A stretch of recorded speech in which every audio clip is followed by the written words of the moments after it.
আসসালামু আলাইকুম। আশা করি আপনারা সবাই যেখান থেকে আমাদেরকে দেখছেন এবং লাইভটি সরাসরি শুনছেন, আমরা এখানে জরুরি ভিত্তিতে আজকে বসলাম এবং আমাদের সাথে কিছুক্ষণ আগে আমাদের আগারগাঁ জোনের কেন্দ্রীয় নেতৃবৃন্দরা ছিল। ওনারা আসলে চলে গেছে ওনাদের ব্যস্ততার কারণে, তা না হলে ওনারা আমাদের পাশে থাকতো। আমাদের হঠাৎ এই সিদ্ধান্ত এসে আমাদের আজকে লাইভে আসতে হয়েছে। আমাদের যারা দেখতেছেন সবাই এই লাইভটি আসলে খুবই ইম্পর্ট্যান্ট, খুবই জরুরি। আপনারা সবাই এটা শেয়ার করে দিবেন, সবাই যেন আমাদের কথাগুলা শুনতে পায়। আপনারা ইতিমধ্যে আসলে জেনেছেন যে কালকে একটি হয়তো ক্যাবিনেট মিটিংয়ে সবাই সংস্কার কমিশনের একটা রিপোর্ট আলোচনা হতে পারে, উপস্থাপন হওয়ার সম্ভাবনা খুবই বেশি। এই কথাটা আমরা আগেও বলেছিলাম, কিন্তু সেটা আসলে হয়নি। কিন্তু আসলে সরকার কি চাচ্ছে, হয়তো বলে এক কথা আর আমরা দেখি আরেকটা, বাস্তবের সাথে কথার সাথে মিল নেই। তারপরও আমরা সব কিছু থেকে তথ্য নেওয়ার পরে আমরা এতটুকু আসলে কিছুটা শিওর হলাম যে কালকে সম্ভাবনা খুবই বেশি সংস্কার কমিশনের রিপোর্টগুলা ওখানে উপস্থাপন হওয়ার কথা, এবং ওখানে ফাইলও নাকি সিরিয়াল হয়েছে। আমরা আসলে এর মধ্যে আরও একটা ইম্পর্ট্যান্ট জিনিস আমরা পেয়েছি, সেটা হলো আন্তর্জাতিক শ্রমিকদের যে সুরক্ষা, যে একটি আইন আছে শ্রমিক সুরক্ষা ILO, এটা একটা তিনটি কনভেনশন স্বাক্ষর করেছেন আমাদের মাননীয় প্রধান উপদেষ্টা আজকেই। সেই স্বাক্ষরতার মধ্যে এই তিনটি ILO আইনের মধ্যে বাংলাদেশের আন্তর্জাতিক পর্যায়ে যে শ্রমিক, যারা আন্তর্জাতিক পর্যায়ে যারা শ্রমিক কাজ করে, শ্রমিক কর্মচারী, তারা যে সুযোগ সুবিধাগুলো পায়, সেটা বাংলাদেশের যারা শ্রমিক রিক্সা হইতে এবং আমাদের আউটসোর্সিং বলেন, আমরাও শ্রমিক, দৈনিক মজুরি তারাও শ্রমিক, অস্থায়ী সবাই শ্রমিক, এবং কর্মচারী বলে কেউ শ্রমিক বলে, কিন্তু সবাইকে শ্রমিকের আওতায় পড়ে। তো সুতরাং যে আন্তর্জাতিক মানের যে সুরক্ষা শ্রমিককে দেয়া হয়, সেটা বাংলাদেশ পাচ্ছে না, বাংলাদেশ শ্রমিকেরা পাচ্ছে না। সেটা পাওয়ার জন্য বর্তমান অন্তর্বর্তীকালীন সরকারের প্রধান তিনটি চুক্তি করছে, স্বাক্ষরে সই করছে, যাকে আমরা বলি শ্রমিকদের সুরক্ষা আন্তর্জাতিক মানের শ্রমিক সুরক্ষা আইন ILO। এটার আসলে তিনটি যে স্বাক্ষর করা হয়েছে যে চুক্তিতে, সেটা আমাদের শ্রমিক আউটসোর্সিং বলেন, ডেইলি বেসিক প্রকল্প, এবং সারা বাংলাদেশে যারা যতগুলো শ্রমিক আছে, গার্মেন্টস সেক্টর, সব সেক্টর, তারা কি পাচ্ছে, তাদের জন্য এখানে কি থাকতেছে, এই তিনটা বিষয়ে সেটা আমি আপনাদেরকে আসলে বিষয়টা ক্লিয়ার করে বলা দরকার। কারণ আমাদের ইতিমধ্যে গ্রুপে অনেক আমাদের নেতাকর্মীরা জানতে চাচ্ছে আমাদের কাছে যে আসলে এই সুরক্ষার মধ্যে, এই আইনের মধ্যে, শ্রমিক নিরাপত্তার মধ্যে আউটসোর্সিং আছে কিনা।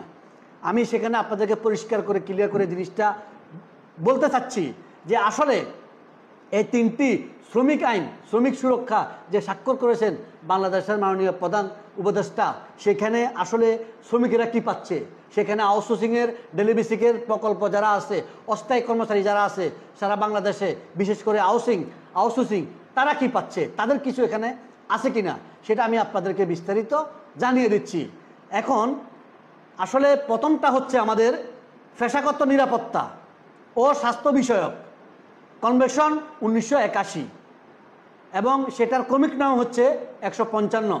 এই কনভেনশনের কর্মক্ষেত্রে উল্লেখ আছে, কর্মক্ষেত্রে শ্রমিকদের পেশাগত নিরাপত্তা ও স্বাস্থ্য সুরক্ষা নিশ্চিত করতে হবে।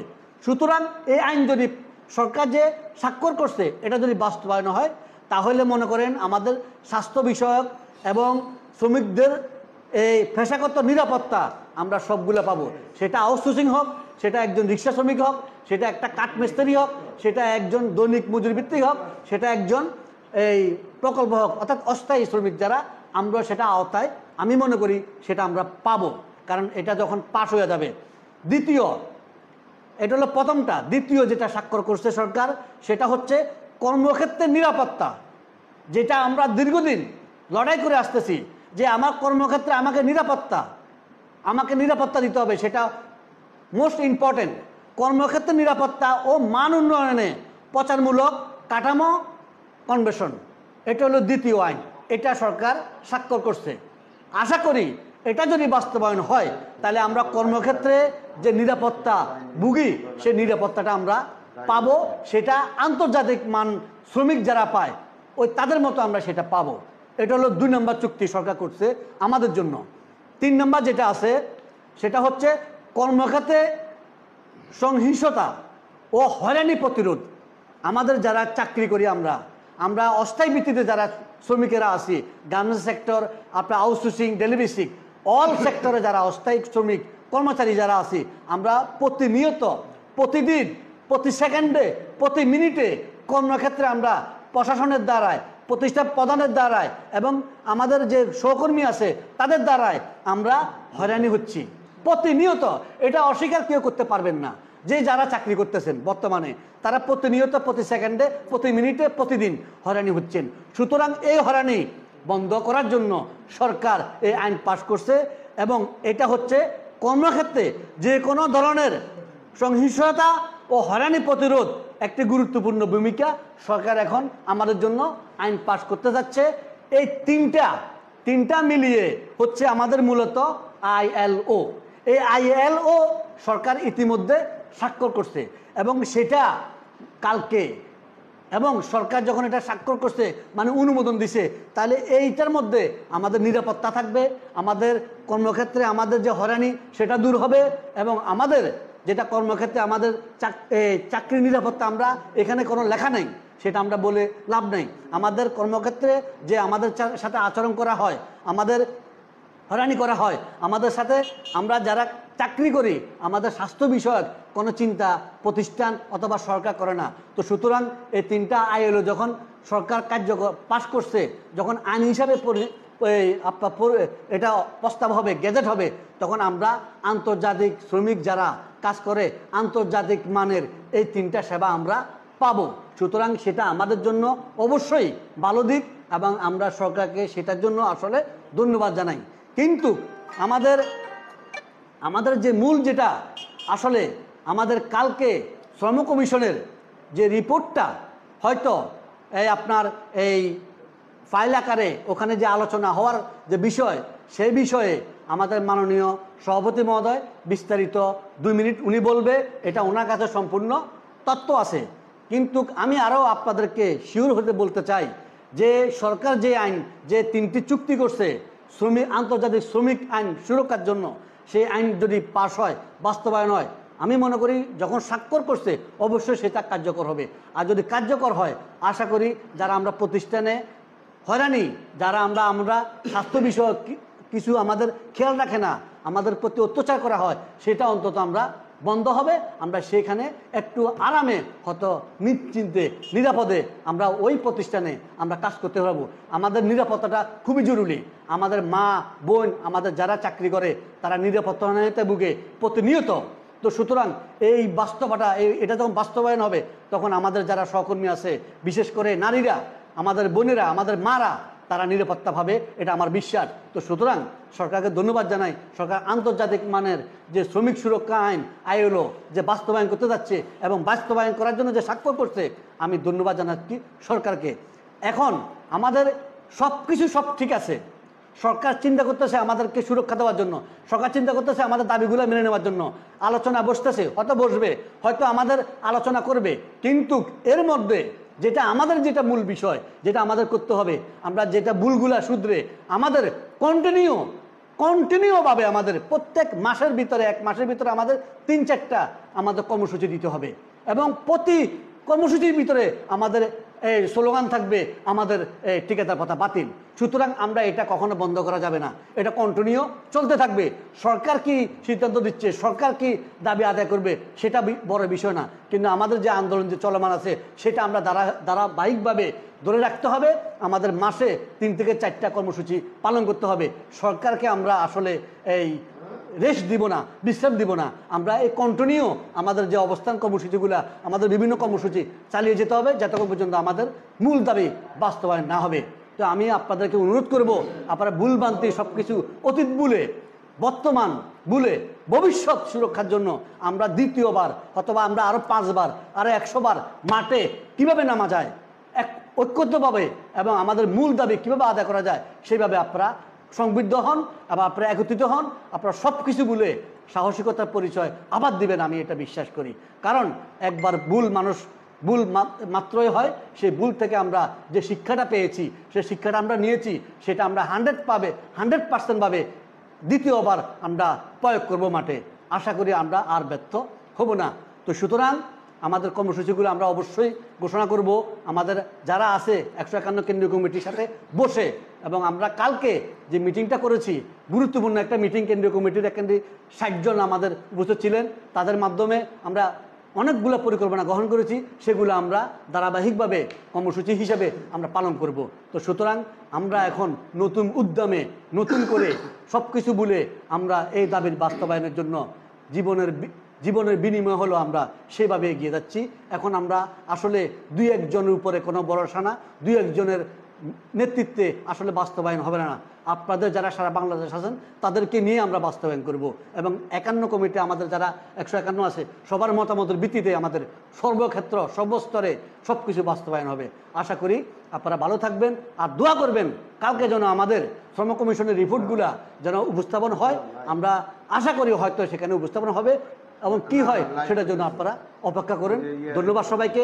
এখন আমাদের কালকে আসলে কি বিষয় নিয়ে হয়তো শ্রম কমিশনের রিপোর্ট কিভাবে উপস্থাপন হবে সেটা আমাদের সম্মানিত সভাপতি মহোদয় বিস্তারিত আলাপ করবেন। আমি ওনার মূল্যবান এই কথাগুলো বলার জন্য আমি অনুরোধ জানাচ্ছি। ধন্যবাদ সবাইকে।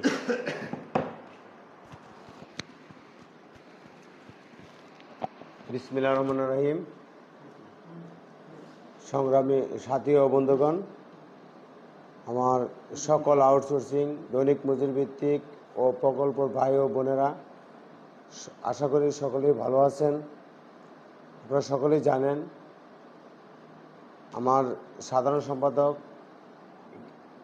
এইমাত্রই যে 3টা বিষয়ে আমাদের মাননীয় প্রধান উপদেষ্টা যে স্বাক্ষরটা দিয়েছেন সেটা বিস্তারিত জানাইছেন।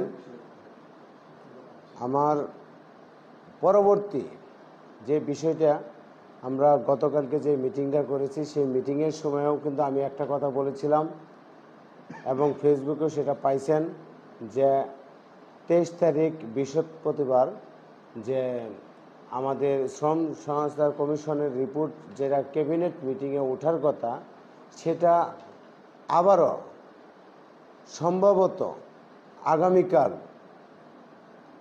বৃহস্পতিবার 23 তারিখ আবার আজকে একটু নিশ্চিত হলাম যে হ্যাঁ আগামীকালকে ওঠার সম্ভাবনা বেশি। কিন্তু আমরা যেটা বলে দিচ্ছি যে না কালকেই উঠবে সেটা না, কিন্তু সম্ভবত আগামীকালকে আমাদের শ্রম সংস্থা কমিশনের রিপোর্টটা আগামীকাল উঠবে ক্যাবিনেট মিটিংয়ে। দেখা যাক, সবাই দোয়া করবেন, সবাই আল্লাহর কাছে দোয়া করবেন যেন সেই রিপোর্টটা যেন আগামীকালকে যেন উঠে এবং সেই রিপোর্টে যেন আমাদের যে চাহিদা, আমাদের যেই ধারাবাহিকতা আমরা যেটা চাচ্ছি সরকারের কাছে, সেটা যেন অতি দ্রুতই কালকে যেন এটা আমরা পাই। তাই সকলের কাছে দোয়া চাচ্ছি এবং আগামীকালকে যেন সেটা বাস্তবায়ন হয় এবং সেই বাস্তবায়ন নিয়ে কি আসলো, কি আসে নাই, সরকার কি মেনে নিল, কি নেয় নাই, সব কিছু বিবেচনা করে সকলকে একটা কথা বলবো, আপনারা মানসিকভাবে আপনার প্রস্তুতি নেন। যদি কিনা নেগেটিভও আসে তাও আমাদের মাঠে নামতে হবে। পজিটিভ আসলেও কি আসছে সেটা নিয়ে বসতে হবে, সকলকে সাথে নিয়ে বসতে হবে। বসে আমাদের যদি কিনা 100% না আসে, যে ঠিকাদার প্রথা বাতিল চাইছি, সেই ঠিকাদার প্রথা যদি বাতিল না হয় তাহলে আমাদের জোরালো ভূমিকা পালন করতে হবে। সারা বাংলাদেশে যোগাযোগ করতে হবে, প্রত্যেকটা প্রতিষ্ঠানে যোগাযোগ করতে হবে, সকলকে সাথে নিয়ে আমরা আবার যেন মাঠে নেমে আমাদের দাবি বাস্তবায়ন করতে পারি। সেটা নিয়ে আপনারা সকলেই সবার জায়গা থেকে আপনারা কাজ করে যাবেন এবং আমাদেরকে আপনারা সহযোগিতা করবেন, আমাদের কেন্দ্রীয় কমিটিকে সহযোগিতা করবেন। এবং গতকালকে যে আমরা একটা কেন্দ্রীয় কমিটির একটা সুন্দর একটা মিটিং আমরা গতকালকে করেছি আগারগাঁও জোনের মাধ্যমে, আমরা আগারগাঁও জোনের সকল নেতৃবৃন্দদেরকে আমি ধন্যবাদ জানাচ্ছি। আমি আশা করি আগারগাঁও জোন যেভাবে ভূমিকা রাখছে এটা হচ্ছে প্রশংসনীয়। আমি মনে করি আগারগাঁও জোন যদি এই আন্দোলনের ভূমিকা এবং আমাদের এই কেন্দ্রীয় কমিটির নেতৃবৃন্দ যারা ওখানে আছেন এবং যারা যুক্ত হচ্ছেন তাদেরকে আমি বলবো ইনশাল্লাহ এই সংগঠনকে আরও শক্তিশালী করার জন্য আপনাদের ভূমিকা আরও ইনশাল্লাহ বাড়বে। তাই সারা বাংলাদেশের সকল আউটসোর্সিং দৈনিক মজুরিভিত্তিক ও প্রকল্প যারাই আমাদের এই লাইভ শুনতেছেন এবং যারা দেখতেছেন সবাই শেয়ার করে দিবেন এবং আমাদের এই দাবি নিয়ে যেন আমরা সরকারের কাছ থেকে আমাদের দাবি যেন উপস্থাপন করে আমরা যেন সেটা বাস্তবায়ন করে আমরা ঘরে ফিরতে পারি, সেই লক্ষ্য নিয়ে আমরা ইনশাল্লাহ সামনে আগাবো এবং সকলের সাথে যোগাযোগ করে সকলের মতামতের ভিত্তিতে আমাদের সেই আন্দোলন এবং সংগ্রাম চালিয়ে যেতে হবে। আমরা সেই লক্ষ্য নিয়ে কাজ করে যাচ্ছি। আর আপনারা সকলে জানেন আমাদের ডিপিডিসির সভাপতি এবং আমার কেন্দ্রীয় কমিটির সহসভাপতি আমাদের অমর ফারুক ব্যাপারী ভাই, সে অসুস্থ, তার জন্য সকলেই দোয়া করবেন, সে যেন দ্রুত সুস্থ হয়ে আমাদের মাঝে ফিরে আসতে পারে এবং আমাদের কার্যকরী যে ভূমিকা সেটা যেন সে বলিষ্ঠ কণ্ঠে যেন আমাদের সাথে থেকে সেই আওয়াজটা তুলতে পারে। সবাই তার জন্য দোয়া করবেন। তাই আমরা আজকে সকলকে ধন্যবাদ জানাই। আগামীকালকের যদি কিনা ওই রকম কোনো যদি কিনা আমাদের শ্রম সংস্থা কমিশনের রিপোর্টে যদি স্বাক্ষর হয় তাহলে আমরা আবারও লাইভে আসবো ইনশাল্লাহ। আপনারা ইতিমধ্যে দেখেছেন যে শ্রম সচিবালয়ে যে একটা মিটিং এবং একটা অভিযোগ গঠন করার সেল গঠন করার কথা ছিল, সেটাতে আগামীকাল দৈনিক মজুরি ভিত্তিকের সভাপতি এবং সাধারণ সম্পাদক আগামীকালকে তাদের বিষয় নিয়ে তারা অর্থ মন্ত্রণালয় থেকে ডাক পেয়েছেন। ইনশাল্লাহ আমরাও যারা নেতৃত্ব দিচ্ছি যে সংগঠনগুলি, আমরা মনে করি এই আউটসোর্সিংয়ের বিষয় নিয়ে আমরাও ইনশাল্লাহ সেখানে যেন ডাক পাই, এটাও আপনারা দোয়া করবেন। আর আগামী কর্মসূচির জন্য সবাই প্রস্তুতি নেন এবং আমরা খুব অতি শীঘ্রই সেই কি ধরনের আন্দোলন হবে, কি ধরনের আন্দোলন করব, সকল কিছু নিয়ে আপনাদের লাইভের মাধ্যমে আমরা জানিয়ে দেব। আপনারা সবাই সবার জায়গা থেকে আপনারা প্রস্তুতি নেবেন। ধন্যবাদ সবাইকে ধন্যবাদ জানাচ্ছি।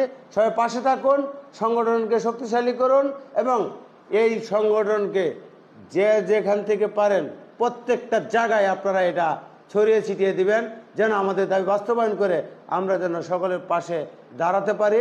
আর যেখানে যে প্রতিষ্ঠানে টেন্ডার হচ্ছে আমরা একটা টিম করে দিচ্ছি, সেই টেন্ডার কিভাবে বন্ধ করা যায়, আর যদি কিনা বন্ধ না হয় আমাদের পুরাতন এবং যারা কর্মরত আছে তাদের একজন কর্মচারীকেও যেন বাদ না দিতে পারে, তারা যেন সেখানে কর্মরত থাকে, সেই ব্যবস্থা ইনশাল্লাহ আমরা কেন্দ্রীয় কমিটি থেকে আমরা সেটা করব এবং যদি কিনা সেখানে কোনো ধরনের মোকাবেলা করতে হয় আমরা সেই মোকাবেলা করব ইনশাল্লাহ। সবাই ভালো থাকবেন, সুস্থ থাকবেন এবং আমাদের বাংলাদেশ আউটসোর্সিং কর্মচারী কল্যাণ পরিষদের কেন্দ্রীয় কমিটির পাশে থাকবেন। ধন্যবাদ, সবাই ভালো থাকবেন। আসসালামু আলাইকুম।